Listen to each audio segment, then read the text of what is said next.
Well, friends, today we're in Mount Sandal Forest, just across the road from our house, and we're thinking about this coronavirus. We can't have our church services, so we thought we'd upload some little devotionals every day. So we're down here with our dog. His name's Tozer. I don't know if you can get him in the picture here, but Tozer's with us, and this is Spurgeon, morning and evening. And I was reading this earlier on for March the 22nd. That's today's date, and it's about the Garden of Gethsemane. We've been looking at that in our church services.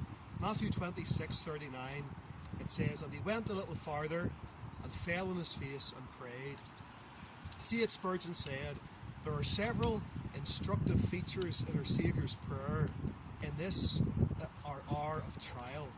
First of all, it was a lonely prayer. He withdrew even from his three favourite disciples. Believer, be much in solitary prayer, especially in times of trial. Family prayer, social prayer, prayer in the church will not suffice. These are very precious, but the best beaten spice will smoke in your censer in your private devotions, where no ear hears but God's. It was a humble prayer. Luke says he knelt, but another evangelist says he fell on his face. Where then must be thy place, thou humble servant of the great Master? What dust and ashes should cover thy head? Humility gives us great foothold in prayer.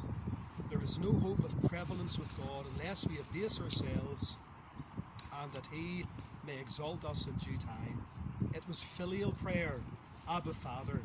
You will find it a stronghold in the day of trial to plead your adoption. You have no rights as a subject. You have forfeited them by your treason. But nothing can forfeit a child's right to a father's protection. Be not afraid to say, "My Father, hear my cry." Observe that it was a preserving prayer. He prayed 3 times. Cease not until you prevail.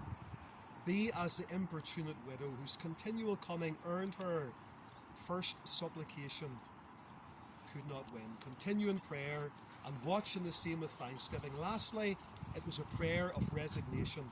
Nevertheless, not as I will, but as thou wilt. Yield and God yields. Let it be as God wills, and God will determine for the best. Be thou content to leave thy prayer in his hands, who knows when to give and how to give and what to give and what to withhold. So pleading earnestly, importunately, yet with humility, resignation, thou shalt surely prevail. Thank you. We'll see you tomorrow.